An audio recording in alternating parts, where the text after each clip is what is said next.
नमस्कार, मैं स्मिता श्रीवास्तव। आप सभी का हार्दिक स्वागत करती हूँ आज के कार्यक्रम भारत की महान विभूतियाँ। वर्तमान में चल रहे महाभारत के पात्रों के विषय में जिस प्रकार से हम जानकारी पा रहे हैं और जिस प्रकार से हमारा ज्ञानवर्धन हो रहा है उसके बारे में क्या ही मैं कहूँ।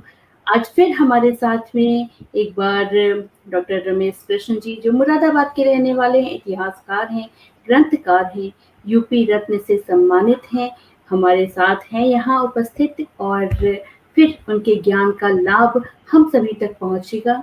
और मैं आप लोगों से आग्रह करूँगी कि इस कार्यक्रम को अधिक से अधिक लाइक कमेंट के साथ में आप शेयर भी करिए क्योंकि ये ज्ञान आज के समय में काफ़ी दुर्लभ है। जैसा कि अब आप लोगों ने भी देखा होगा तो इस बात को समझा भी होगा और माना भी होगा।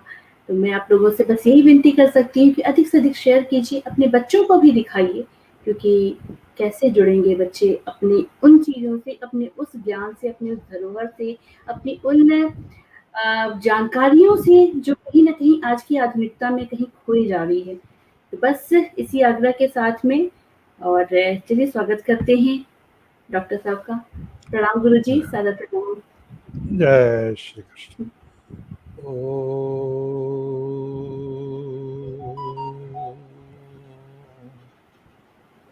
स्वस्ति पंथा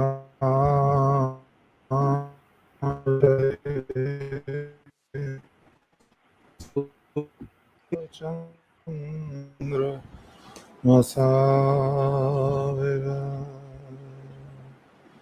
पुनर्दत्ताग्नता जानता संगमे महेयों शांति शांति शांति। आदरणीय बहन स्मिता जी, मातृशक्ति समुपस्थित सज्जन वृंद, प्यारे बच्चों, महाभारत के महापात्र भीष्म पितामह जी की आज 5वीं और अंतिम कड़ी में हैं हम। इसके आगे जरा बहुत तेज आवाज है लल्ला, इसके आगे हम धृतराष्ट्र को लेंगे, राजा धृतराष्ट्र अगले मंगल से। मैं प्रारंभ करूं आप सबको बहुत धन्यवाद देते हुए, क्योंकि बाद में फ़ोन से भी लोग मुझे आशीर्वाद देते हैं, धन्यवाद देते हैं, महत्वाकांक्षाएं अपनी बताते हैं। तो मैं उन सब का बहुत धन्यवाद देता हूं जिन्हें मैं प्रत्यक्ष और अप्रत्यक्ष रूप से जानता हूं। मैं इस रूप में बात आज प्रस्तुत करूं कि लगभग 45 वर्ष पूर्व अमर उजाला में एक लेख निकला था। अब वो बहुत दिन तक रखा मैंने, अब पता नहीं कहाँ है। तो उसमें था कि श्री कृष्ण ब्राह्मण थे। मुझे बड़ा अच्छा लगा। अगले दिन आवाज कम हो जाएगी लल्ला, बहुत बुरी हो रही है। अगले दिन था कि श्री कृष्ण क्षत्रिय थे।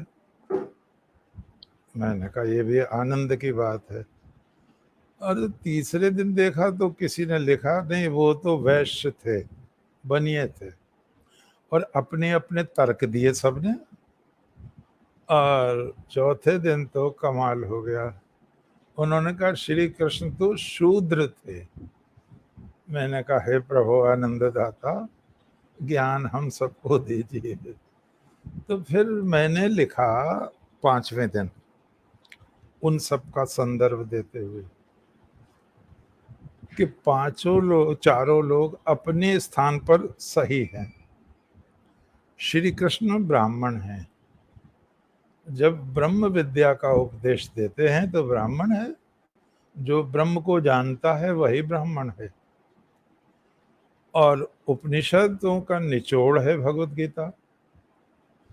हर अध्याय में बाद में होता है ओम तत्सदिति श्रीमद् भगवद गीता सुपनिषत्सु ब्रह्म विद्यायाम योग शास्त्रे। ब्रह्म विद्या है, योग शास्त्र है, उपनिषदों का निचोड़ है। तो श्री कृष्ण ब्राह्मण हो गए, यही काम है ब्राह्मण का। और ब्राह्मण का उपदेश तो आज है, कल भूल जाएंगे लोग, लेकिन ये उपदेश तो रात दिन उन्नति कर रहा है और उन्नति। ज्यो ज्यो संसार बढ़ रहा है तो श्री कृष्ण का उपदेश भी आगे बढ़ रहा है। तो मैंने कहा वो ब्राह्मण है, उनकी बात सही है। फिर अगले दिन जिसने कहा वो क्षत्रिय थे, मैंने ये भी ऐतिहासिक सत्य है, वो क्षत्रिय थे। श्री कृष्ण के पिता वसुदेव अंधक वृष्णि गणराज्य के राजा कहते हैं, वहाँ हर प्रमुख को राजा कहलाता, वो सदस्य, वो राजा थे। और राष्ट्रपति उसके कंस के पिता थे उग्रसेन। तो वो क्षत्रिय हैं। और गणराज्य का सिक्का आज भी ब्रिटिश म्यूजियम लंदन में है, 10 गुरुकुल झज्जर में है। यहाँ क्षत्रिय है, वो अपने को कहते भी क्षत्रिय हैं। और जो लोग कहते हैं वैश्य हैं, वो भी सही है, क्योंकि कृषि गोरक्ष वाणिज्यम वैश्य कर्म स्वभावजम। खेती करना, गौपालन करना, व्यापार करना, ये वैश्य के स्वाभाविक कर्म है। तो वो गाय पालते हैं, दूध दही का व्यापार होता है, तो वैश्य हैं। और नंद जी को वैश्य ही कहा गया है। जो लोग शूद्र कहते हैं वो भी सही है। शूद्र का अर्थ बुरा नहीं, सेवा करने वाला, सेवा धर्मी। तो वो सेवक भी हैं। धर्म की रक्षा के लिए वो अपने से छोटे व्यक्ति का रथ हाँकते हैं, उसकी बात मानते हैं, उसके घोड़ों को मलमल कर नहलाते हैं, मालिश करते हैं, पीताम्बर में भर के दाना खिलाते हैं, और जिधर वो कहता उधर चल पड़ते हैं। तो इस दृष्टि से वो सेवा धर्मी भी हैं। और इससे एक बात मैंने उसमें कहा, इससे एक बात सिद्ध हो गई कि जो लोग कहते हैं श्री कृष्ण पूर्ण अवतार हैं और वो 16 कलाओं का हवाला देते हैं, तो वो तो ज्ञानियों का विषय हो गया। लेकिन ये तो बिल्कुल व्यवहारिक है, ऑल इन वन है वो, ऑल इन वन। यानी वो ब्राह्मण भी हैं, वो क्षत्रिय भी हैं, वो वैश्य भी हैं, वो शूद्र भी है। ऐसा तो कोई हुआ ही नहीं आज तक कोई दूसरा। तो वो लेख खूब प्रसिद्ध रहा, खूब चर्चा में रहा उसमें। और मैंने फिर निवेदन किया कि वस्तु स्थिति ये है कि श्री कृष्ण क्षत्रिय थे और यादवों का जो 18 शाखाएं हैं उनकी वृष्णि शाखा में वो उत्पन्न हुए थे। और उन्होंने जो एक धर्म भी चलाया, जीते जी पूजा हुई है श्री कृष्ण की, उस धर्म का नाम था सात्वत धर्म। उसको पांचरात्र धर्म भी कहते हैं, उसी को भागवत धर्म भी कहते हैं। तो श्री कृष्ण धर्म संस्थापक भी हैं। और अवतारों ने धर्म नहीं चलाया किसी ने, श्री कृष्ण ने धर्म चलाया है। बुद्ध ने धर्म चलाया है, श्री कृष्ण ने धर्म चलाया है। तो यहाँ पर हम शिशुपाल पर आ रहे हैं लौटकर। शिशुपाल ने जो प्रश्नों की बौछार की है, आपत्तियों की जो बौछार की है, जैसे मुकदमा हो और वकील बहस कर रहे हो, तो उसकी कई चीजें बड़ी सटीक हैं। कृष्ण कहीं के राजा नहीं है। तो राजा का मतलब है मुकुट और छत्र चमर वाले, राजतंत्र का व्यक्ति। वो राजतंत्र के व्यक्ति नहीं है, वो गणतंत्र के व्यक्ति हैं। फिर वो कहता है अगर आप लोगों ने आयु की दृष्टि से पूजा की है तो इनके पिता बैठे हैं वसुदेव जी, आप उनकी पूजा करते हैं। फिर वो और आगे बढ़ता है, वो कहता है यदि ऋत्विक की पूजा करनी थी, वेदज्ञ की, तो वेद व्यास बैठे हुए हैं। फिर वो कहता है आचार्य की करनी थी, द्रोणाचार्य बैठे हुए हैं, कृपाचार्य बैठे हुए हैं। और वो कहता है अगर अपने हितैषी जानकर किया है तो राजा द्रुपद बैठे हुए हैं पांडवों के सबसे बड़े हितैषी, और फिर वो शल्य का भी नाम लेता है, शल्य बैठे हुए हैं। और हद तो तब हो गई जब वो अश्वत्थामा का भी नाम लेता है, कर्ण का भी नाम लेता है, दुर्योधन का भी नाम लेता है। तो हम थोड़ा सा, सब लोग प्रबुद्ध हैं, बड़े प्यार से सुनते हैं, हम थोड़ा सा इस बात पर प्रकाश डालेंगे एक साथ कि इतने सारे महापुरुष के बीच में वो कौन सी चीज है जहां श्री कृष्ण से सब छोटे पड़ते चले जाते हैं। आपको ध्यान होगा, आप लोग प्रबुद्ध हैं, जब एडिनबरो की गांधी पिक्चर आई थी, उसमें जो गांधी का अभिनय किया था वो भारत मूल के ही थे, जो अमेरिका में गए थे, 2 दांत तोड़वाए थे उन्होंने, अपना वजन भी घटवाया था, बहुत अच्छा रोल किया था, किंग्सले शायद नाम था उनका। तो वो पर्दे के पीछे से पिक्चर शुरू होने से पहले बैकग्राउंड ये कहा गया उसमें, गांधी कोई बहुत बड़े विद्वान नहीं थे, गांधी की गिनती दार्शनिकों में नहीं होती, गांधी की गिनती लेखकों में भी नहीं होती, उनकी गिनती विचारकों में भी नहीं होती, वो कोई बहुत सुंदर व्यक्तित्व के स्वामी हो ऐसा भी नहीं है उनके साथ। और मैं बड़े ध्यान से, मैंने कहा कमाल हो गया, कितनी बातें चारों ओर से ला रहा है निर्माता। और उसने कहा न वो सुंदर थे, न वो महाविद्वान थे, न वो लेखक थे, और न कोई अतिरिक्त ऐसा गुण था, लेकिन फिर भी कुछ ऐसी बात थी कि गांधी निरंतर महान होते चले गए और उनके समकालीन लोग बौने होते चले गए। तो मैंने कहा वाकई में। और नज़ीर बनारसी ने एक शेर लिखा था, मुझे बहुत पसंद आया, मैं शेर वेरों के चक्कर में पढ़ता नहीं हूँ लेकिन अच्छा था, वो याद रह गया। उसने लिखा था, इंसान के रूप में आई थी ऊंचाई हिमालय पर्वत की, उर्दू में हिमालय नहीं कहेंगे, हिमालय कहेंगे, इंसान के रूप में आई थी ऊंचाई हिमालय पर्वत की, पर्दा दुनिया पर तन्हा, वो तस्वीर थे पूरे भारत की। मैंने कहा वास्तव में कमाल किया है। अब नेहरू जी भी बहुत बड़ी शख्सियत के स्वामी हैं। नेहरू जी की मृत्यु पर उसने लिखा एक शेर, मुझे वो भी याद रह गया, खत पर खत आ रहे हैं आज देश के नाम, मौत काम अपना कर चुकी, जिंदगी कर रही है झुककर सलाम। यानी मौत तो कर रही, लेकिन सारी जिंदगी सलाम कर रही है, अभिवादन कर रही है। तो जितनी ये महापुरुष होते हैं, स्त्री हो पुरुष हो, विभूति कहते हैं इनको, और श्री भगवान ने ये घोषित कर दिया है, यद यद श्रीमद ऊर्जित में बा, जो जो भी चीज, जो जो भी विभूति आपको ऊर्जा से संपन्न विशिष्ट गुणों से युक्त दिखाई दे, समझो मैं आया हूं। मत्तः परतरम नान्यत किंचिदस्ति धनंजय, मुझसे परे कुछ नहीं है, मयि सर्वम इदम प्रोतम सूत्रे मणिगणाय, ये सारे धर्म मेरी ही परिक्रमा कर रहे हैं, मैं इनमें जैसे मणियों में धागा होता है उस तरह प्रोया हुआ हूं। तो श्री भगवान का जो विग्रह है उस राजसूय सभा में किस तरह अतिक्रमण कर गया, किस तरह उल्लंघन कर गया। पहले हम भीष्म वेद व्यास जी को देखें, वो कहता है यदि आपको ऋत्विक यानी वेद का विशेषज्ञ का ही वर्णन करना था तो व्यास जी बैठे हुए हैं।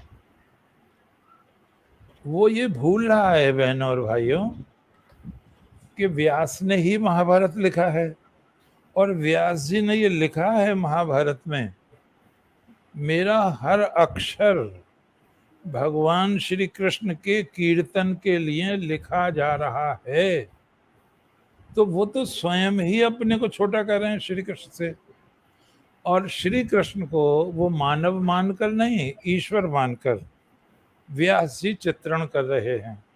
तो व्यास जी की पूजा ईश्वर के सामने होने का प्रश्न नहीं उठता, एक बात।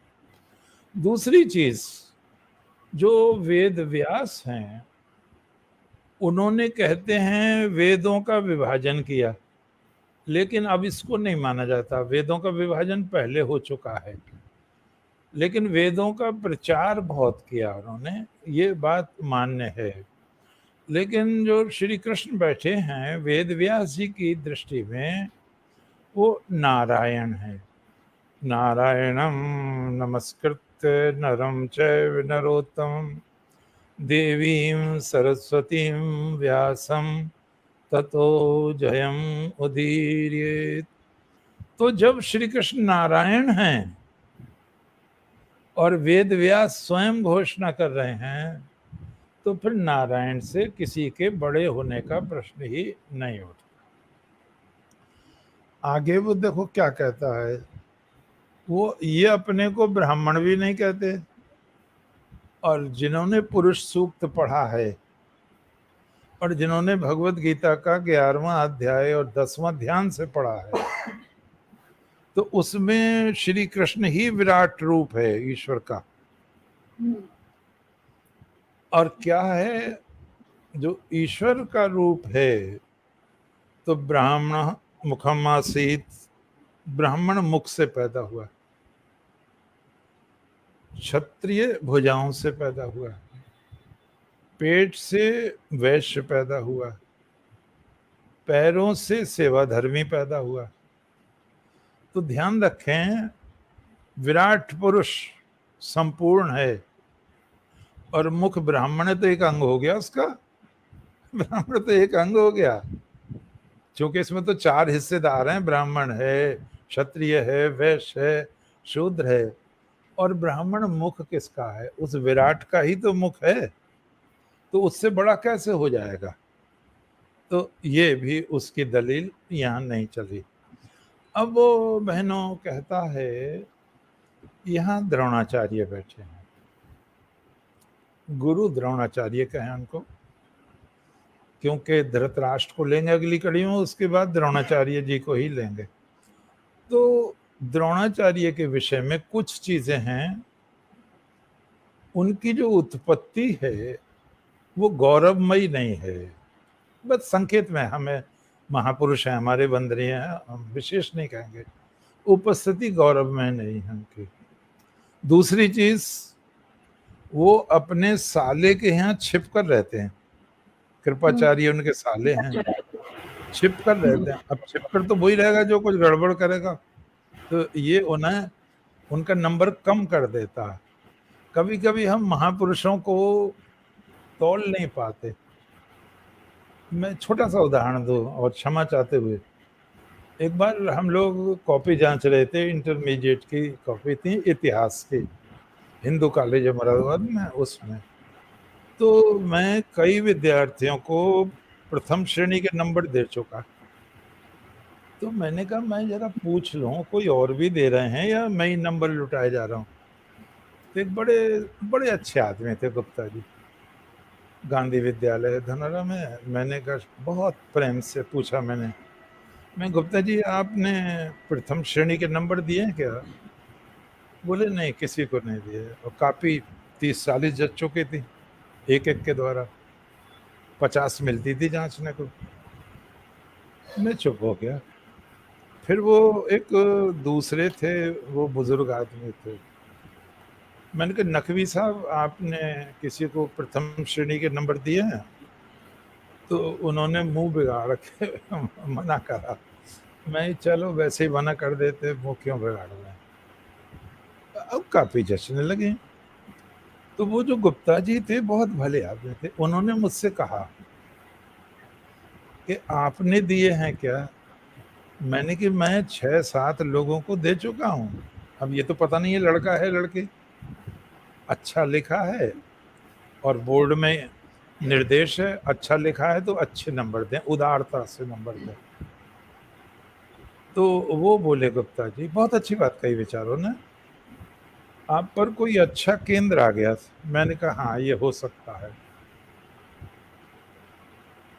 मैंने बहुत धीरे से कहा, हो सकता है वो मेरी गलती हो थोड़ी।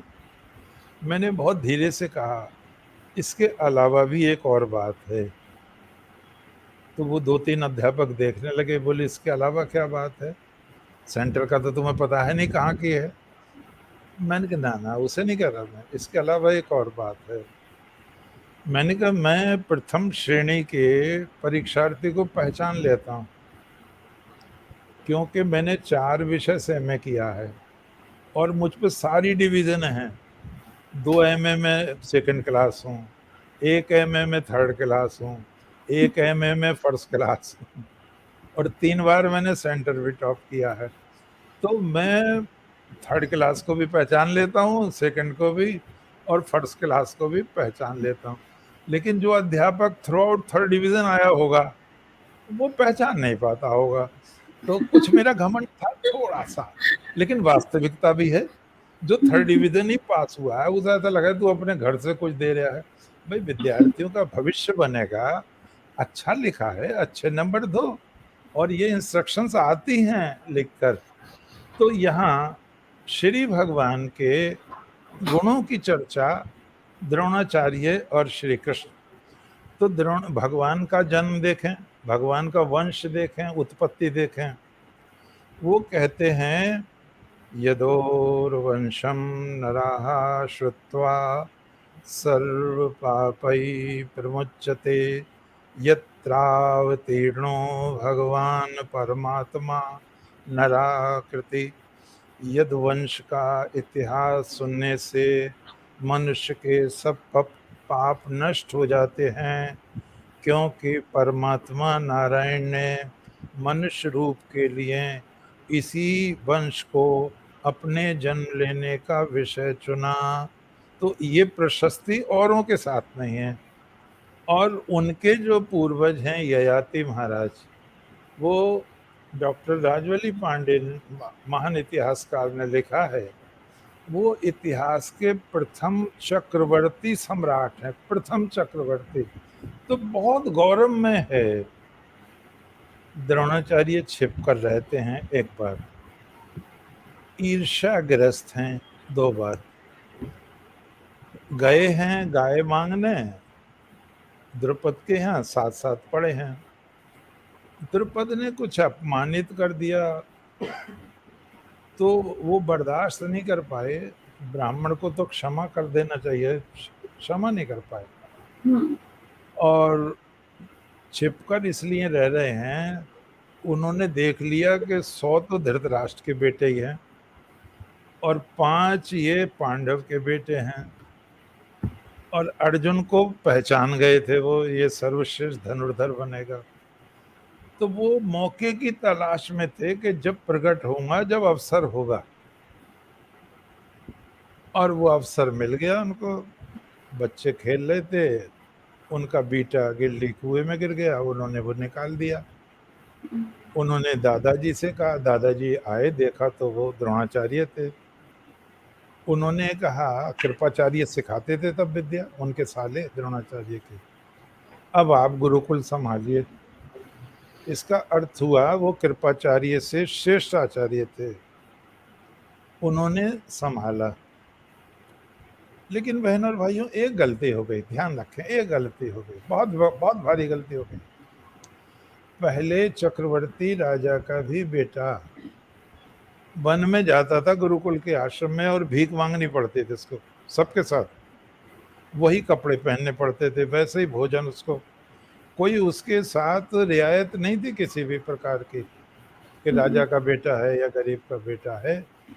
तो समानता आ जाती थी उसमें।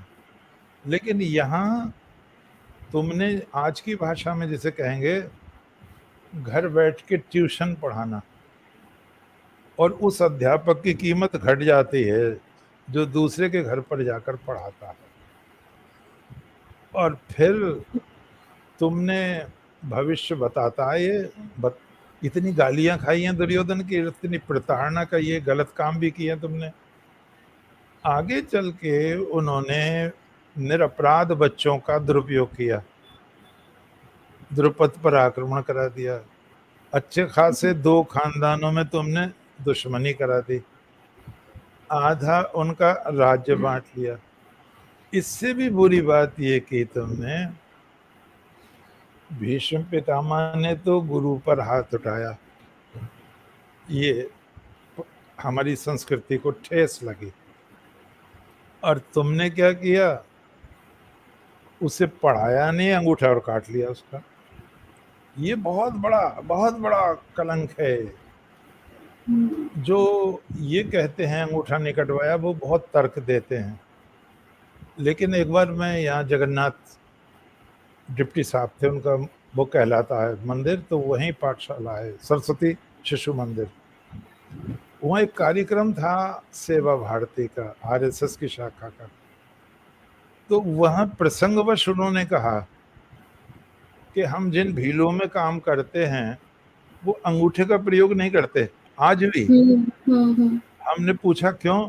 बोले हमारे पूर्वज ने ये दान दे दिया था, तो उन्होंने वो तकनीक डेवलप कर ली है जो बिना अंगूठे के निशाना लगाया जा सकता है। जी। और महाभारत में भी संकेत है ये, द्रोणाचार्य ने उसको वो तकनीक बता दी थी जो बिना अंगूठे के भी तुम निशाना लगा सकते हो। तो ये आज जिंदा प्रमाण है, उन्होंने अंगूठा मांग लिया होगा। एक तो वो दक्षिणा मांगी तुमने, 2 खानदानों में दुश्मनी करा दी बिना मतलब की बात। एक ये कि गुरु शिष्य का जो एक पद है, श्रद्धा और सेवा के बीच का, उसमें तुमने दरार डाल दी। कोई अच्छा नहीं कहेगा इसको। फिर एक और बात की तुमने, भविष्य में जब ये युद्ध होता है तो ये कहते हैं मुझे अर्थ के द्वारा खरीद लिया है दुर्योधन ने, और मनुष्य अर्थ का दास है। एक गुरु को ये शोभा नहीं देता, वो दास कहलाए। तुम गुरु के पद पर रहो, अगर लड़ाई होती है तो मना कर दो, लेकिन जब तुम घर पे ही ट्यूशन पढ़ा रहे तो मना कैसे कर दोगे? तुम अगर जंगल में पढ़ा रहे होते तो मना कर सकते थे। ये ध्यान रखने की चीज है। जब मैं घर बैठे पढ़ाऊंगा तो तुम बड़े हो, मैं छोटा हूं। एक ये उन्होंने थोड़ा सा आघात पहुंचाया गुरु परंपरा को।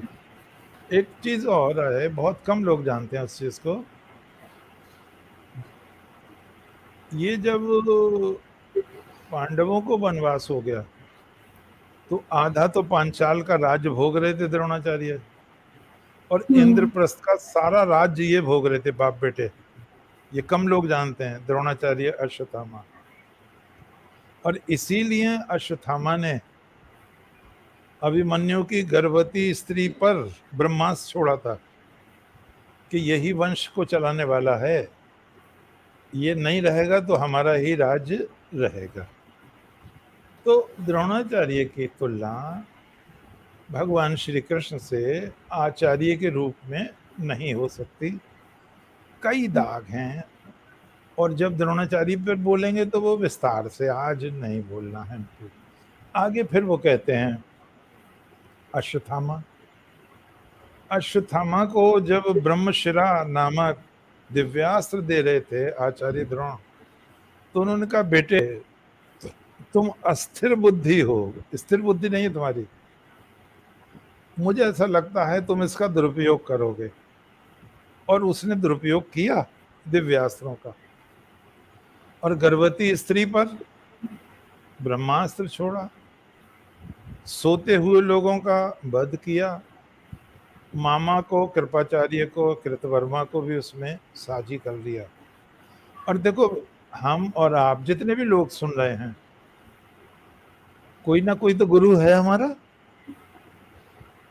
आप जिन्हें नमन करते हैं, सीखा है, और वैसे गुरु का तो बड़ा है, जितने भी बड़े लोग हैं सभी गुरु हैं, तो कोई ना कोई तो गुरु है सबका। लेकिन मानव का गुरु, मानव हो, देव हो, तभी वो उन्नति करेगा। लेकिन मनुष्य का गुरु यदि पशु हो जाए तो वो अवनति करेगा। हार चुके हैं, दुर्योधन की जांग टूटी पड़ी है।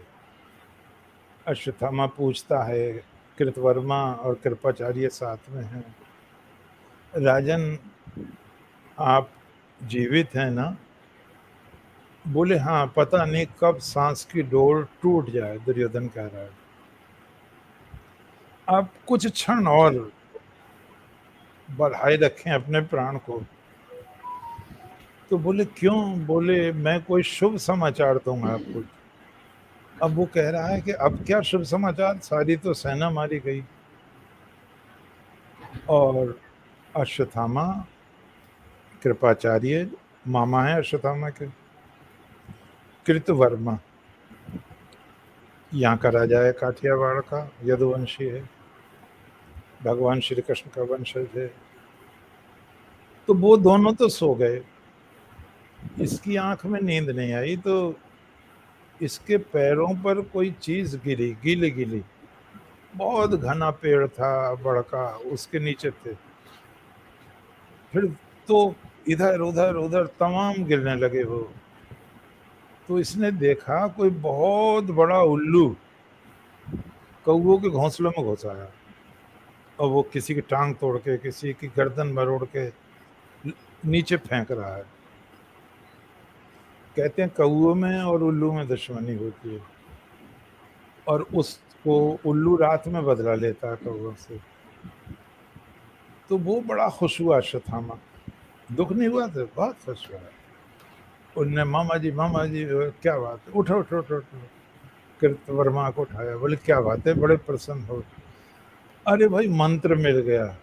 अब मंत्र तो गुरु देता है, तो यहाँ मंत्र को उसने दे दिया तुझे, गुरु तो कोई नहीं है। बोले आज गुरु उल्लू है। अब तेरी, उल्लू ने क्या मंत्र दिया तुझे? उल्लू ने ये मंत्र दिया, जिसे दिन की रोशनी में ना मार सको उसको रात के अंधेरे में मारो। सारे लोग जो पांडव पक्ष के हैं, पांचाल लोग वगैरह हैं, थक के सोए हुए होंगे सब, अभी मारे लेते हैं हमको। और देखो मैं अंदर मारता हूं और तुम द्वार पर खड़े हो जाओ, कोई बच के निकले तो तुम उसे मारना और आग लगा देना। चलते समय आग लगा गए उसमें। कितना हम कल्पना करें, कितना बुरा कर्म किया उन्होंने। मैं जब महाभारत में इस घटना को पढ़ रहा था, तो राम नारायण शास्त्री शायद नाम है उनका, वो उन्होंने अनुवाद किया है महाभारत का।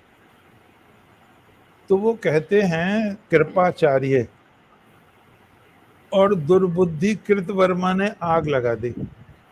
तो मैंने वहीं उसको रेखांकित किया कि दुर्बुद्धि कृपाचार्य के आगे क्यों नहीं लग रहा।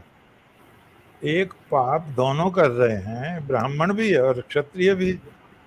तो ये दुर्बुद्धि कृतवर्मा के आगे लगेगा, उसके पहले उसके आगे लगाओ, क्योंकि वो शास्त्रों का विद्वान है, और जो विद्वान है वो ज्यादा अपराधी है।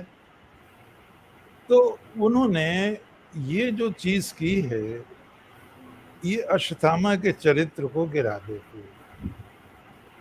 फिर भगवान ने उसको शाप दिया है, मणि निकाल ली है, 3000 वर्ष तक ये जख्म नहीं भरेगा, लहू और पीप इसमें से टपकता रहेगा, दुर्गंध आती रहेगी, तू चैन से नहीं बैठ सकेगा। और वेद व्यास ने उस शाप का समर्थन किया है। तो अश्वत्थामा से भी बहनों और भाइयों भगवान कृष्ण की तुलना नहीं हो सकती। आगे हम फिर देखें, अब किससे वो कर रहे हैं? भीष्म पितामह से। लेकिन वो ये भूल रहा है शिशुपाल कि वो तो अतिथि सत्कार करता है, वो तो मेजबान है, उनकी पूजा थोड़ी हो जाएगी भीष्म पितामह की। वो पूजा तो अतिथियों की होनी है जो बाहर से आए हैं। और भीष्म पितामह के चरित्र में भी इस तरह की बहुत से दाग हैं। जैसे 3 कन्याओं की हाय लगी हुई है, अंबा, अंबिका, अंबालिका की, गांधारी की हाय लगी हुई है, शल्य की बहन की शादी भी दबाव में की गई है, फिर द्रौपदी की हाय लगी हुई है। द्रौपदी ने स्पष्ट कहा था, ये आगे चल के है बात, कि भारतों का सारा धर्म डूब गया है। तो इस दृष्टि से भगवान श्री कृष्ण की तुलना भीष्म पितामह से भी नहीं हो सकती। आगे वो द्रुपद से कहता है कि द्रुपद आपके सहायक हैं, लेकिन भगवान श्री कृष्ण ने द्वारका जब बसाई तो वो 22वें वर्ष में थे। उन्हें पता था पांडवों के साथ अच्छा व्यवहार नहीं हो रहा, तो उन्होंने अक्रूर जी को भेजा है हस्तिनापुर अपनी बुआ के बेटों का हालचाल लेने। तो तब से ही इतने सजग थे। फिर स्थापत्य कला का बेजोड़ नमूना प्रदर्शित किया है समुद्र के बीच में द्वारका बसाकर। इसके अतिरिक्त एक और प्लस पॉइंट है भगवान श्री कृष्ण के और भीष्म के विषय में। भीष्म के जो भतीजे हैं राजा पांडु, उनकी पत्नी है कुंती, और कुंती के भाई वसुदेव हैं, और वसुदेव की पत्नी देवकी हैं। तो उन्हें जेल में डाल दिया गया है, उनके बच्चे मारे जा रहे हैं। धर्म का तकाजा है कि अपने संबंधी जो सताए जा रहे हैं उनकी रक्षा करें, लेकिन भीष्म पितामह धर्म का काम नहीं करते। पांडु तुम्हारा भतीजा है, कुंती तुम्हारी पुत्रवधू है, कुंती के भाई के बच्चे मारे जा रहे हैं, उसके भाई और भाभी जेल में पड़े हैं। क्या धर्म ये नहीं कहता तुम उनकी सुध लो? इतिहास में एक भी संकेत नहीं है भीष्म पितामह ने कभी उनकी सुध ली हो। फिर मैं जैसा कह चुका, भीष्म पितामह की पूजा तो हो भी नहीं सकती, क्योंकि वो मेजबान है, अतिथियों की होनी है पूजा। आगे वो कहता दुर्योधन, तो इससे उसका चरित्र पता चलता है शिशुपाल का। जैसी नकटी देवी ऐसे ही ऊत पुजारी, जैसा वो खुद है वैसे दुर्योधन है। दुर्योधन और शिशुपाल के दामन में नारी अपहरण, इसने भी अपहरण किया है स्त्री का, दुर्योधन ने, पहले मैंने बताया था। नारी अपहरण का पाप है, विष देने का पाप है, माँ बच्चों को आग में जलाने का पाप है, जुआ खेलने का पाप है, आदि आदि। और स्वयं वेद व्यास जी ने लिखा है और भगवान श्री कृष्ण ने उस पर मोहर लगाई है, सुयोधनो महादुर्महा पापा।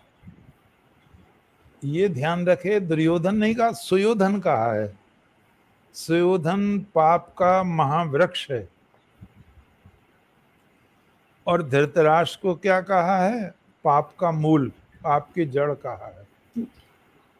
तो जो पाप का वृक्ष है तुम उसकी पूजा करा रहे हो, जिसमें इतने दाग और धब्बे हैं। अब हम श्री कृष्ण को लेते हैं।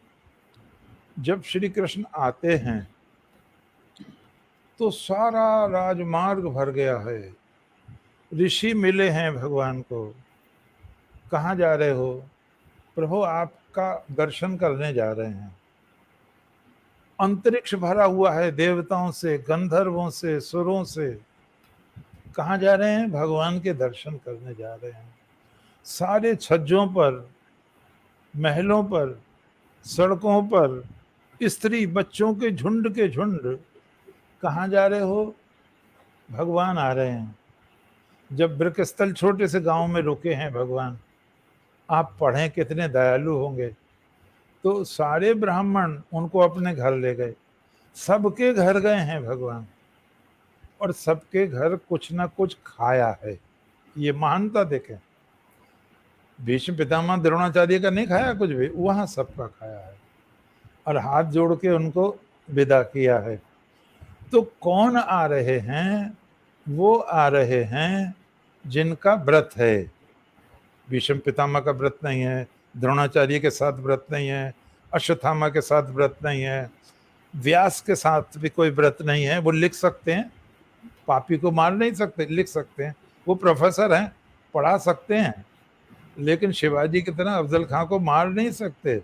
तो कौन आ रहा है? जो व्रतधर है, जो स्नातक है, जो वेद वेदांग विज्ञान का दाता है, जिसने 6 दिन में पूतना मारी है, जिसने 1.5 महीने में शक्टासुर मारा है, जिसने 3 महीने में तृणावर्त को मारा है, जिसने 7 से 11 वर्ष तक जिसने वृषासुर को मारा है, अरिष्टासुर को मारा है, जिसने केशी को मारा है, जिसने नाग का दमन करके जल को निर्विष किया है, जिसने संगीत में वातावरण से आह्लादित किया है, जिसने गऊ को माता का दर्जा दिया है, जिसके ललाट पर लिखा हुआ है धर्म संस्थापक श्री कृष्ण, वो आ रहे हैं। और कौन आ रहे हैं? वो आ रहे हैं जिन्होंने कंस के पहलवानों से कुश्ती लड़ी है। आप कभी एक अत्याचार देखना रामलीला वालों का, रासलीला वालों का। रामलीला में जो सबसे कमजोर आदमी होगा तो राम बनाएंगे, और रासलीला में जो बिल्कुल, क्या कहूं, मैं कुछ कहना नहीं चाहता, पतला, उसे कृष्ण बनाएंगे। कृष्ण भाई बहुत तगड़े थे, पहलवान थे, और कंस ने कुश्ती लड़ने के लिए बुलाया है। और ध्यान दे, एक बहुत प्यारी बात बहन और भाइयों और बच्चों और बुजुर्गों, ये बात गांठ बांधने की है। भगवान श्री कृष्ण की जो मूर्तियां मिली हैं विदेश में, चक्र सुदर्शन धारी मिली हैं, रक्षा करने वाली मिली हैं, गोवर्धन धारी मिली हैं, चीर बचाने वाली मिली हैं, कोई भी मूर्ति अश्लीलता वाली नहीं मिली है। ये रास रंग छेड़ गए, कपड़े चुरा लिए, बांसुरी, कुछ नहीं मिला है। इसलिए डॉक्टर रामधारी सिंह दिनकर ने, डॉक्टर हजारी प्रसाद द्विवेदी ने, डॉक्टर वासुदेव शरण अग्रवाल ने, चिंतामणि विनायक वैद्य ने, डॉक्टर लाला लाजपत राय ने, सभी ने ये लिखा है। भगवान श्री कृष्ण बहुत गंभीर प्रकृति के थे, वो हल्की फुल्की रुचि के नहीं थे, वो देश और धर्म के बहुत बड़े भाग्य विधाता थे। उन्होंने स्वयं कहा है, यद यदाचरति श्रेष्ठ तत्तदेवेतरो जनः सा यत प्रमाणम कुरुते लोकस्तद अनुवर्तते। मनुष्य को जिनकी समाज में प्रतिष्ठा है, कोई ऐसा काम नहीं करना चाहिए जिससे गलत प्रेरणा ले लें। वो कैसे गलत प्रेरणा दे सकते हैं? जिनकी शिक्षा है युक्त आहार विहारस्य युक्त चेष्टस्य कर्मसु युक्त स्वप्नावबोधस्य योगो भवति दुःखः। जो सीमित भोजन करता है, संयमित भोजन करता है, संयमित विहार करता है, संयमित चेष्टा करता है, इसको बुद्ध ने मध्य मार्ग कहा है, वही योग को सिद्ध कर सकता है, वही समाज में क्रांति ला सकता है। भोगी, कामी, विलासी, ईर्ष्यालु समाज को न दिशा दे सकता है, न क्रांति ला सकता है। क्यों भीड़ लग रही है? उस बालक को देखने के लिए भीड़ लग रही है जिसका रोम रोम राष्ट्रीय है, जिसने बड़े कार्य किए हैं, जिसने उन राजाओं की जो लिपि लिखी हुई थी, हम ईश्वर के प्रतिनिधि हैं, हम जनता का शोषण करेंगे, किसी में वो साहस नहीं है जो हमें हाथ लगा सके, उंगली उठा सके। लेकिन वो बालक आ रहा है जिसने 11वें वर्ष में मथुरा में आकर और 18 वर्ष के बीच में वो लिपि पहुंच दी कंस के माथे से, आगे जरासंध के माथे से, शिशुपाल के माथे से। तुम्हारा अंतिम समय आ गया है। कोई भी अत्याचारी राजा अब जीवित नहीं रह पाएगा।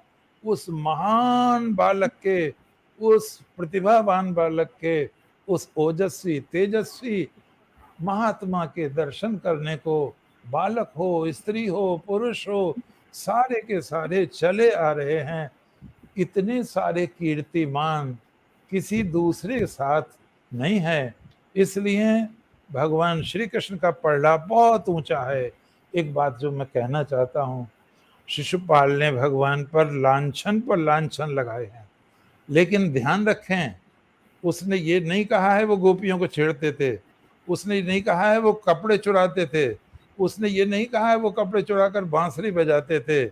इससे ये सिद्ध होता है, स्वामी विवेकानंद वगैरह ने, चिंतामणि विनायक वैद्य ने लिखा है, बंकिम चंद्र चट्टोपाध्याय ने लिखा है, इससे सिद्ध होता है कृष्ण गोकुल में पढ़ने भी जाते थे। और ये खोजना पड़ेगा, वेद वेदांग के तत्वज्ञ वो एकदम नहीं हो गए, वो गुरुकुल में पढ़े हैं, गुरुकुल में कुश्ती लड़ना सीखा है उन्होंने, गुरुकुल में संगीत का अभ्यास किया है, मल्ल विद्या का उन्होंने विकास किया है, और साथ ही उन निरीह बालकों को जो राजनीति विहीन थे उन्हें चेतना प्रदान की है, कंस के विरुद्ध की क्रांति की घोषणा की है, एक बहुत बड़ा कार्य करने के लिए। तो भीष्म पितामह ने उन भगवान कृष्ण का चयन किया है, वर्ण किया है, जो धर्म संस्थापक हैं, जिनका व्रत है यदा यदा ही धर्मस्य ग्लानिर्भवति भारत अभ्युत्थानम अधर्मस्य तदात्मानं सृजाम्यहम् परित्राणाय साधूनां विनाशाय च दुष्कृतां धर्म संस्थापनार्थाय संभवामि युगे युगे। भीष्म पितामह उन महापुरुष का वर्ण कर रहे हैं जिन्होंने आगे चल के जरासंध से राजदंड छीन लिया। उसने 86 राजा बंदी बना रखे थे और वो उनकी नरबली देना चाहता था। भगवान श्री कृष्ण पहले व्यक्ति हैं, भारत में तो बहुत व्यक्ति होंगे बहनों, भीष्म पितामह महापुरुष हैं और महापुरुष हैं। किसी ने कभी नहीं कहा जरासंध से तेरे मुंह में कितने दांत हैं, बड़ा दबदबा था, जैसे कहते धरती कांपती थी उसके नाम से। भगवान श्री कृष्ण प्रथम व्यक्ति हैं जिन्होंने कहा ये पाप है। भगवान शंकर पिता हैं, सृष्टि के पिता हैं, तुम कैसे उनकी मनुष्यों की बलि देना चाहते हो जो तुम्हारे ही समान व्यक्ति हैं, ये पाप है। तुम हमारे रहते ये पाप नहीं कर सकते। पाप करने वाला जितना पापी है उसे देखने वाला भी उतना पापी है। बंकिम चंद्र चट्टोपाध्याय ने कमाल किया है, हम कान में तेल डाले रहते हैं, अरे उसकी लड़की की तो बेइज्जती हुई है, उसे ही तो चांटा पड़ा है, उसी को तो बदमाशों ने मारा है, हम तो सुरक्षित हैं, अरे ये महामारी है तुम पर आने वाली है। भगवान श्री कृष्ण उसको बीज रूप में समाप्त कर देते हैं। कालयवन जो विदेशी है उसको वो जाने नहीं देते, जैसे पृथ्वीराज चौहान ने जाने दिया, फिर सारा देश गुलाम, जाने नहीं देते उसको, उसको जला देते हैं। आप बीज को भून देंगे बहनों तो प्रजनन शक्ति समाप्त हो जाएगी। कृष्ण को समझने की आवश्यकता है। वो जो हैं व्रतधर हैं और उन्होंने जब जरासंध नहीं माना उसका वध करा दिया। आगे चल के आप देखो इंद्र आते हैं घबराए हुए, पिटे हुए, हारे हुए, थके हुए, वो भीष्म पितामह के पास नहीं गए बहनों, वो दूसरे राजाओं के पास नहीं गए, वो भीष्मक के पास नहीं गए, वो दुर्योधन के पास भी नहीं गए, वो भगवान श्री कृष्ण के पास आए हैं। प्रभो, भौमासुर ने देव माता के कुंडल छीन लिए हैं, उसने हमारा अपमान किया है, और प्रभो उसने हजारों निर्दोष लड़कियों को कैद कर रखा है। बहनों और भाइयों, कोई किसी के पास जब ही तो आएगा जब उसे आशा होगी। तो इतने बड़े जम्बू द्वीप में ये सिद्ध होता है, श्री कृष्ण ने ही ठेका लिया था धर्म की स्थापना का, दुष्टों को मारने का। इस व्रत का उन्होंने आजीवन पालन किया, इसलिए इंद्र भगवान की शरण में आए हैं। और भगवान गए हैं और पत्नी को लेकर गए हैं, सत्यभामा को। वहां चक्र सुदर्शन से उन्होंने उसके सारे चक्र तोड़े हैं, लौह पाश काटे हैं उसके, बड़ा भारी युद्ध किया है। और ये सब करके वो लड़कियों को स्वतंत्र कराया है। और वो दिवाली का अवसर था। राम ने अपनी पत्नी छुड़ाई है, ध्यान रखें, और श्री कृष्ण भगवान ने 16,000 लड़कियां छुड़ाई हैं। जहां हम भगवान राम को नमन करें, वहां ये ध्यान रहे श्री कृष्ण ने उनका कुछ लेना देना नहीं था, लेकिन लड़कियां हैं, निर्दोष हैं, पवित्र हैं, दुष्ट के चंगुल में फंसी हुई है, उन्होंने उनको छुड़ाया है। और जब उनको कोई अपनाने को तैयार नहीं होता है तो भगवान उनको वृत्ति देते हैं, आवास देते हैं, निवास देते हैं, भोजन देते हैं। स्वामी अखंडानंद सरस्वती ने कहा है, भारतवर्ष के ही नहीं, विश्व के इतिहास में ऐसा दूसरा उदाहरण नहीं पाया जाता। एक स्त्री को शरण देना मामूली बात है, 2 को देना, लेकिन हजारों को नाम देना, इज्जत देना, ये तो पागलपंती की बात है कि वो पत्नियां थीं और बच्चे हुए, ये कुछ नहीं है। और बच्चे भी लाइन लगा दिए 1,80,000। और मैंने उस दिन बताया, भगवान कृष्ण की 125 वर्ष की आयु है। और सबसे पहले चिंतामणि विनायक वैद्य जो डिप्टी कलेक्टर थे, प्रथम ग्रेजुएट हैं कलकत्ता के, सबसे पहले उन्होंने इसको पकड़ा। बोले इन बदतमीजी की बातों ने भगवान के चरित्र को गिराया है, ये ईश्वर का चरित्र नहीं हो सकता। श्री कृष्ण के पैदा होते ही 4 लड़के हों, महीने में 120 हों, सालाना 1440 हों, और जब 125 वर्ष में 1,80,000 होंगे। उन्होंने कहा ये तो नानी की कहानी को भी मात करने वाली बेवकूफ़ी की बात है। भारतवासियों, भगवान का चरित्र पढ़ो, भारतवासियों भगवान का ब्रह्मचर्य पढ़ो। विवाह करके 12 वर्ष तक पत्नी के साथ हिमालय पर्वत पर तप करते हैं। ब्रह्मचर्यम महद घोरम तीर्थवा 12 वार्षिकम हिमवद पार्श्वम आस्थायो मया तपसार्जिता समान वृत्तारण्याम रुक्मण्याम योन विजायते प्रदम नाम में सुताहा। वो विवाह करके, और जिसको आप मधुयामिनी कहते हैं, स्वागरात कहते हैं, वो नहीं मनाई है, तप किया है रुक्मणी को लेके। और स्वामी विवेकानंद कहते थे, बहनों, बहुत गजब की बात कहते थे। मुझसे लोग पूछते हैं अब ऐसे लोग क्यों नहीं पैदा होते। उन्होंने कहा जितने भी महापुरुष हैं वो बड़ी प्रार्थनाओं के बाद उत्पन्न हुए हैं। आप देखो, राम यज्ञ से उत्पन्न हुए हैं, और भगवान श्री कृष्ण जेल में तो प्रार्थना के अलावा कोई काम ही नहीं था, कितनी प्रार्थना के बाद उत्पन्न हुए हैं। जिस भी महापुरुष को देखो, शिवाजी महाराज देश गुलाम है, गौएं कट रही हैं, धर्मांतरण हो रहा है, त्राही त्राही मची हुई है। देवगिरी राजघराने की कन्या जीजाबाई रात दिन श्री कृष्ण की आराधना करती हैं, प्रभु अपना अंश भेजो, प्रभु अपना अंश भेजो, प्रभु अपना अंश भेजो। और आते हैं समर्थ गुरु रामदास, शिवाजी को देखते हैं, बेटे तुम्हारे मस्तक पर राज चिन्ह पढ़ रहा हूं मैं, मुझे ऐसा लगता है परमात्मा ने तुम्हारा वर्ण किया है, तुम्हें आगे आना चाहिए और धर्म की रक्षा के लिए शस्त्र उठाना चाहिए। और हमने बहुत शीघ्र देखा, भूषण कबीर को लिखना पड़ा, राखी हिंदुआन हिंदुआन को तिलक राख्यो, स्मृति पुराण राखी वेद विधि सुनी में, राखी रजपूती राजन की धरा में धर्म राख्यो, गुण गुणी में भूषण सुख विजीत हद मरठन की, देश देश कीरत बखानी सुनी, सा के सपूत शिवराज शमशेर तेरी, दिल्ली दलदाप के दीवार राखी दुनी में। उन्हीं का नाम होता है, वही महान कार्य करते हैं जो प्रार्थना के साथ उत्पन्न होते हैं, तपस्या पूर्वक उत्पन्न होते हैं, जिनको महाभारत की कथाएं सुनाई जाती हैं, जिनको रामायण की कथाएं सुनाई जाती हैं।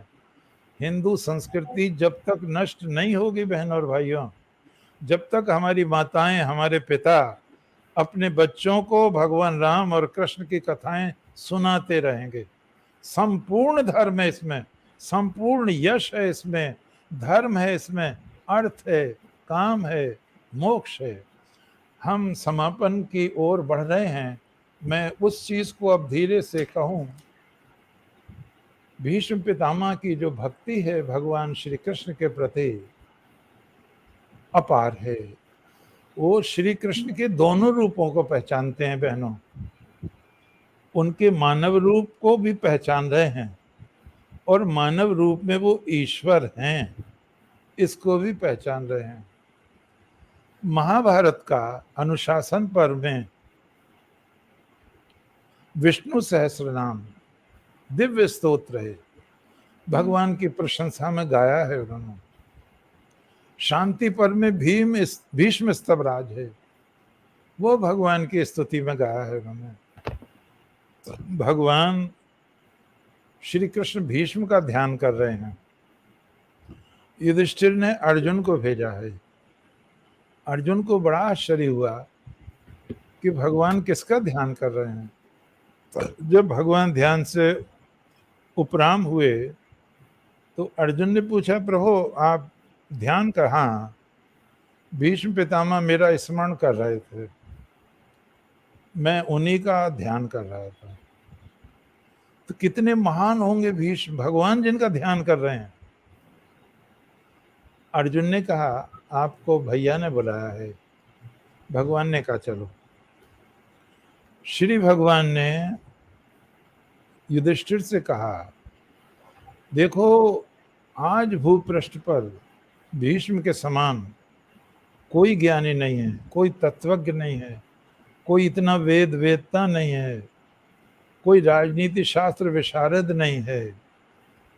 तुम्हें जीवन में आने वाली जितनी भी समस्याएं हैं आज तुम सबका समाधान लो। भीष्म के जाने से ज्ञान का सूर्य अस्त हो जाएगा। मुझे ध्यान आया, मैंने एक बार कहा भी है, ऐसी बातें बार बार कही जानी चाहिए। चंदूसी से एक प्रोफेसर आए थे भाषण देने राजनीति पर। कांठ में डिग्री कॉलेज और इंटर का एक ही फील्ड है। मैं इंटर सेक्शन में था तो मुझे बुलाया गया, डिग्री में चला गया। मुझे शौक भी है भाषण सुनने का। वो नाम तो याद नहीं रहा, प्रोफेसर बिसारिया थे पॉलिटिकल साइंस के। बहनों 2 घंटे का भाषण, बड़ा गजब का भाषण, शैली, आरोह अवरोह, प्रमाण, प्रस्तुतिकरण, भाषा अद्भुत था, सब कुछ अद्भुत था। अब मैं तो स्वयं चूंकि छोटा मोटा वक्ता हूं तो मैं सब चीजें नापता हूं बोलने वाले की। उन्होंने बाद में कहा कोई जिज्ञासा हो तो पूछ लें। तो मैंने सोचा भाई डिग्री कॉलेज का मामला है, इंटर वालों को वैसे ही हीन दृष्टि से देखते हैं तो यही करें प्रश्न भी। जब कोई नहीं खड़ा हुआ तो मैं खड़ा हुआ।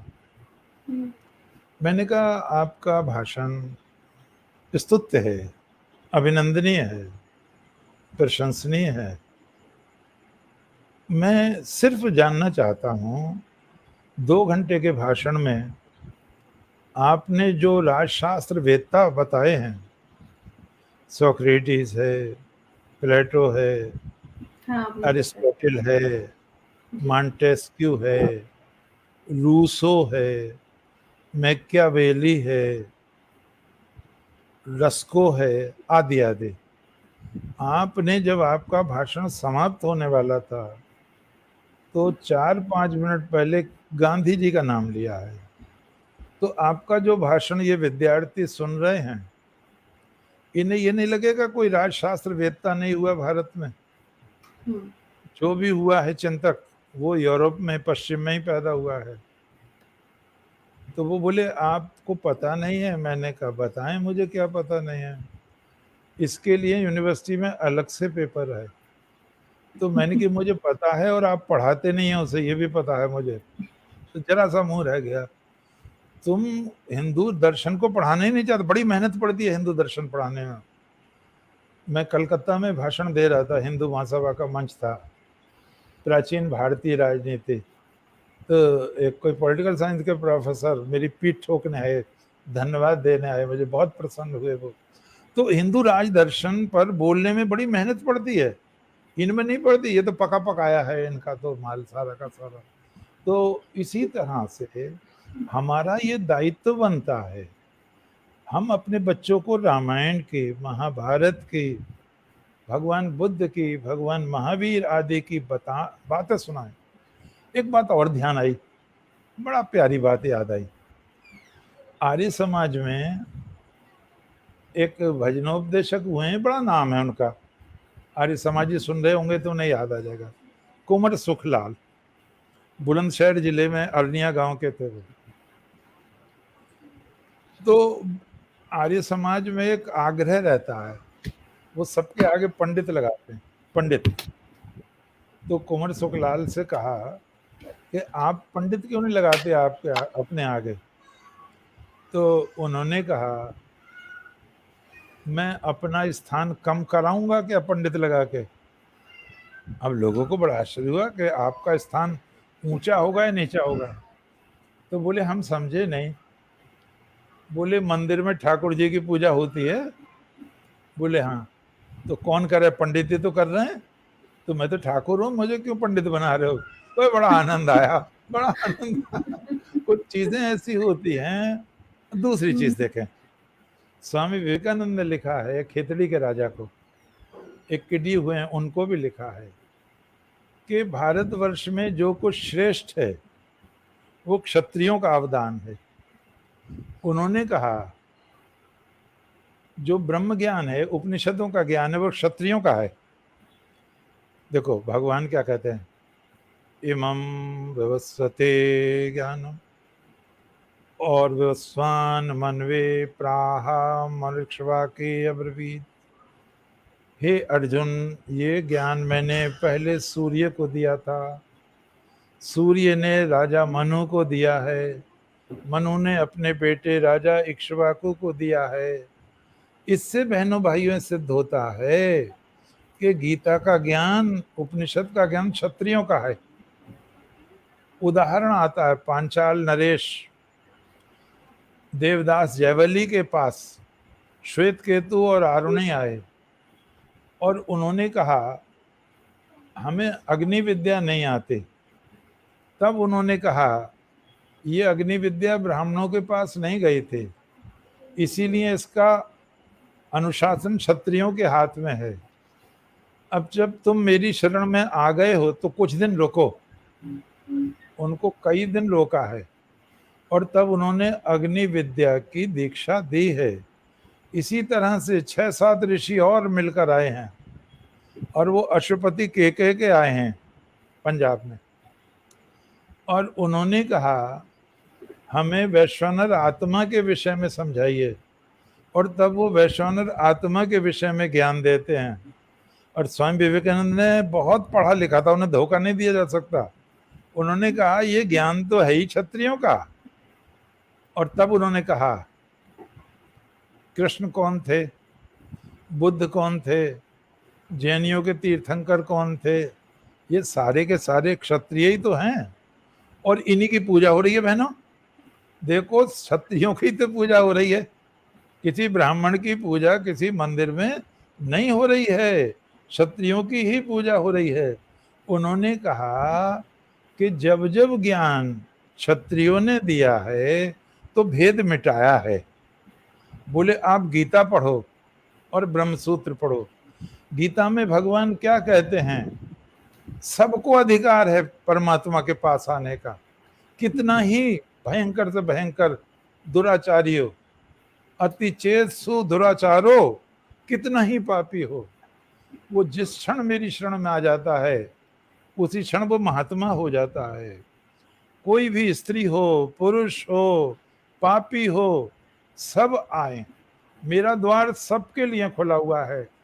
और स्वामी जी कहते हैं उपनिषदों में भक्ति की न्यूनता है, भगवान कृष्ण ने उपनिषदों के दर्शन को पूर्णता दी है भक्ति प्रदान करके। और उन्होंने कहा है, बहुत गजब की बात कही है स्वामी जी ने, कि भक्ति की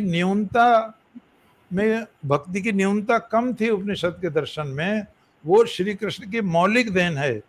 उपनिषद के दर्शन में, वैदिक दर्शन में निष्काम प्रेम की कमी थी, वो भगवान कृष्ण ने दी है। इन शब्दों में नए अर्थ बदले हैं। भगवान ने यज्ञ को क्या अर्थ दिया है, परोपकार का। सन्यासी का अर्थ बदला है बहनों। सन्यासी किसे कहा है, गेया स नित्य संन्यासी यो न द्वेष्टि न कांक्षति। आप गृहस्थ हैं, घर में हैं, बनिए हैं, ब्राह्मण है, दुकानदार हैं, खेती है, किसा कुछ भी हैं, आप संन्यासी हैं यदि किसी से द्वेष नहीं करते और किसी से कुछ पाने की आशा नहीं रखते। भगवान ने परिभाषाएं की परिभाषाएं बदली हैं और उन्होंने कहा ईश्वर सबका है। और एक बार मैंने कहा था, बीरबल के साथ जोड़ देते हैं लोग, चलो कोई बात नहीं है, तो उसने कहा कि क्या ईश्वर सब कुछ कर सकता है? तो सारे रत्नों ने कहा हाँ सब कुछ। बीरबल शांत रहे। तो अकबर ने कहा राजा साहब नहीं बोल रहे हैं, राजा की उपाधि थी, बोले मैं सहमत नहीं हूँ, ईश्वर सब कुछ नहीं कर सकता। अब बड़ा आश्चर्य हुआ।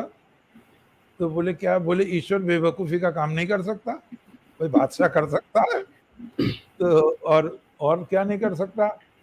ईश्वर में इतनी ताकत नहीं है, तुम नाराज हो जाओगे फांसी दे दोगे, देश निकाला दे दोगे।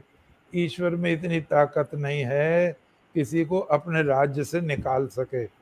ईशावास्यमिदं सर्वं यत्किंच जगत्यां जगत् तेन त्यक्तेन भुंजीथा माँ गृधा कस्यधनम। एक और चीज देखें जो भीष्म ने किसी भी महापुरुष में नहीं देखी है। भगवान श्री कृष्ण, एक और हम उनको तीन लोक का स्वामी कहते हैं, दूसरे धर्म की दृष्टि से वो रथ हाँकते हैं, घोड़ों के मालिश करते हैं, उन्हें निलाते हैं, उन्हें प्यार करते हैं। क्या भारत का कोई और महापुरुष, कोई अवतार ऐसा है श्री कृष्ण के अलावा? घोड़ों को चूमता हो, प्यार करता हो, हा हा हा, क्या वो घोड़े कृतार्थ नहीं हो गए होंगे? तीन लोक का स्वामी हमें प्यार कर रहा है। वो गाय, वो बछड़े, वो ग्वाल, वो गोकुल की बहन बेटियां, क्या सचमुच अमृत की वर्षा नहीं हुई होगी जब भगवान श्याम सुंदर बांसुरी बजा के सारे वातावरण को संगीतमय कर देते थे? और भीष्म पितामह से कह रहे हैं प्रभु आप इनको ज्ञान दीजिए। वो कहते हैं मुझे बहुत पीड़ा है और 58 दिन से मैं लेटा हुआ हूँ, 6 महीने नहीं 58 दिन। तो भगवान कहते हैं मैं संकल्प से तुम्हारे सारे कष्ट हरण करता हूँ और तुम्हारी जो स्मृति है उसे प्रकाशित करता हूँ, तुम्हें सारे ज्ञान प्रस्फुटित हो जाएंगे, स्फुरित हो जाएंगे। और उन्होंने उसको तो ज्ञान दिया और भगवान कृष्ण की स्तुति की है विष्णु सहस्त्र नाम से, भीष्म स्तव राज से, और उसकी 2 ही 4 बातें कहेंगे केवल। अर्जुन ने जब भगवान श्री कृष्ण की स्तुति की है तो लगभग वही स्तुति भीष्म पितामह ने की है। त्वमादिदेवाः पुरुषः पुराणस्तमस्य विश्वस्य परम निधानम वेत्तासि वेद्यं च परम च धाम तया ततम विश्वम अनंत रूप वायुर्यमो अग्निर्वर्णः शशांकः प्रजापतिस्त्वं प्रपितामहश् नमः प्रसादत पृष्ठस्ते। हे प्रभु सखेति मत्वा प्रसवम व्यदुक्तम, हे कृष्ण हे यादव हे सखेति। आह क्या बढ़िया! स्वामी अखंडानंद जी ने बहुत अच्छी बात कही है बहनों। देखो अर्जुन क्या कह रहे हैं प्रभु से, हे प्रभु मैं आपको अपना रिश्तेदार समझता था, मैं आपको अपना मैं मेरा भाई समझता था, तो सखेति सखा समझता था, सखेति मत्वा प्रसवम यदुक्तम, असावधानी में मैंने जो कुछ कह दिया हो, आपको कृष्ण कह दिया, आपको यादव कह दिया, आपको मित्र कह दिया, यच्चावसार्थम, हंसी में आपका अपमान कर दिया, प्रभु मैं सबकी क्षमा चाहता हूँ, मुझे नहीं पता था आप मानव रूप में ईश्वर हैं। बहनों और भाइयों, भीष्म पितामह का ये निचोड़ है, भीष्म सबराज का, भगवान कृष्ण की शिक्षा का निचोड़ है, हमारी संस्कृति का निचोड़ है। मत्तः परतरम नान्यत् किंचित् अस्ति धनंजय, ईश्वर से अतिरिक्त कुछ नहीं है। ईश्वर भी पहाड़ बन गया है, वृक्ष बन गया है, वनस्पति बन गया है, नदी बन गया है, हिमालय बन गया है, पशु बन गया है, पक्षी बन गया है, ये सब जो खंड खंड को जोड़कर एक संपूर्ण को देख लेता है, वही विराट भगवान को देख लेता है और उसका फिर पुनर्जन्म नहीं होता, वो भगवान को स्वीकार्य हो जाता है। हम भी महापुरुषों की हंसी उड़ा देते हैं, उनको पहचान नहीं पाते हैं। हमें अर्जुन से ये शिक्षा लेनी चाहिए, हमें गरीब से गरीब, पापी से पापी, चरित्रहीन से चरित्रहीन में एक दूसरा भी पक्ष देखना चाहिए। उसके अंदर ईश्वर विराजमान है। ईश्वरा सर्वभूतानाम, हो सके तो उसके देवत्व को जगाओ, उसे मानव बनाओ, उसे ऊपर उठाओ। यही ईश्वर की सेवा है, यही धर्म की स्थापना है। आप सबको, स्मिता जी को, आप सबको बहुत बहुत बहुत बहुत धन्यवाद। जो अच्छी बातें हुई हों वो शास्त्रों की है, महात्माओं की है। जो भूल चूक हो उसके लिए मैं उत्तरदायी हूँ। बहुत धन्यवाद, बहुत धन्यवाद। बहुत बहुत धन्यवाद गुरुजी। और वाकई एक कमेंट है कि मन हरण, जिस तरह का वातावरण है ये मन हरण ही कहा जाएगा इसको। और वाकई आपको जिसने भी सुना वो, अगर मैं आज की भाषा में कहूँ तो आपका वो फैन हो गया, और हम सभी आपके मेरा हैं। सौभाग्य और हाँ जी गुरुजी, ये हमारा सौभाग्य है कि आपके दर्शन हो रहे हैं और आपसे जो भी कुछ जानने को मिल रहा है वो बहुत अद्भुत है और बहुत महत्वपूर्ण है और दुर्लभ भी है, क्योंकि मुश्किल है, क्योंकि इस समय निकाल करके पढ़ पाना कहाँ हम लोग कर पाते हैं सर गुरुजी। तो बहुत सारे कमेंट है, मैं इसको पढ़ना चाहूंगी। मेरे मन में एक प्रश्न है इसके बारे हाँ, में भी। आपने विष्णु सहस्त्र नाम का जिक्र किया, ये मेरा और वाला है? ओके, गुरुजी जी जी, प्रश्न जी, क्या है? प्रश्न विष्णु बना, सहस्त्र नाम के विषय में थोड़ा सा और अगर आप बताएंगे हमें तो। अगली बार बता देंगे, क्योंकि टाइम ज्यादा हो जी जाएगा। 1000 चलिए नाम है ठीक ना, है, जैसे अगर 10 नाम हाँ की भी विष्णु, व्याख्या की तो टाइम लग जाएगा जी। हाँ मैंने इसको पढ़ा है, सुना है, लेकिन जो हम्म, जानकारी आपसे मिलती है वो अलग होती है। तो मैं कुछ अगली कमेंट्स ले बार लेती हूँ गुरुजी, सबके नाम जी पढ़ लेती हूँ। ठीक आदित्य है। कुमार गुप्ता जी रहे हमारे साथ में, शोभा गुलाटी जी, कीर्तन त्रिपाठी जी। और कीर्तन त्रिपाठी जी कहते हैं कि इस तरह के आयोजन में संदेह ही सभी के लिए जानकारी प्राप्त करने का एक उत्तम स्थान है। आदरणीय को सादर नमस्कार, आपको नमस्कार कह रहे हैं। राजकुमार सेवक जी हैं, विलंब से आने के लिए वो क्षमा प्रार्थी हैं ऐसा बोल रहे हैं।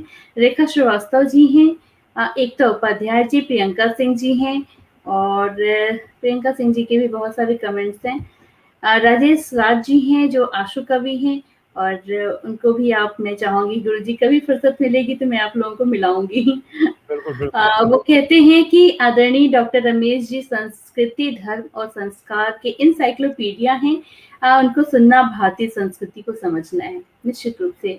त्रिपुरारी मिश्रा जी हैं जो तबला वादक हैं, और अद्भुत तबला वादक हैं वो भी। राजेश राज जी के भी बहुत सारे कमेंट्स हैं गुरुजी, आप देखिएगा बाद में। शन्नो श्रीवास्तव जी हैं, कहानीकार हैं वो, और वो भी कहती हैं कि विद्यालय में बच्चों को भीष्म पितामह विवेकानंद की बजाय बाबर और औरंगजेब पढ़ाए जा रहे हैं, ये भारतीय संस्कृति का दुर्भाग्य है निश्चित रूप से। ममता मनीष सिन्हा जी हमसे जुड़ी रही, आपको प्रणाम कह रही हैं। और साथ में आरएसडी चातक जी हैं, जैसा आपने शुरुआत में मुझे बताया था कि वो थोड़े अस्वस्थ हैं, लेकिन वो आपको प्रणाम कह रहे हैं और यहाँ हमसे जुड़े रहे। और सनु श्रीवास्तव जी कहती हैं कि गर्व है आप पर, भारतीय संस्कृति को सम्मान दिया है आपने, और हमारा सौभाग्य आपको सुनना, आदरणीय ममता सिन्हा जी कह रही हैं। तो सभी का पुनः सभी को धन्यवाद कि आपने सुना और आपने शेयर भी किया होगा निश्चित रूप से, मुझे पूरी उम्मीद है। तो गुरु जी बहुत बहुत धन्यवाद, बहुत बहुत प्रणाम आपको, और फिर अगले मंगलवार को फिर इसी समय पे हम मिलेंगे। सभी को बहुत बहुत धन्यवाद जी। राजा धृतराष्ट्र रहेगा सब्जेक्ट, जी सब्जेक्ट जो रहेगा विषय महाराज ठीक है धृतराष्ट्र। जी, जी, जी। सभी को प्रणाम, धन्यवाद, और बस सब लोग अपना ख्याल रखिए, जय फिर बहुत जय जल्दी मिलते हैं। नमस्कार, जय जय हिंद, जय भारत।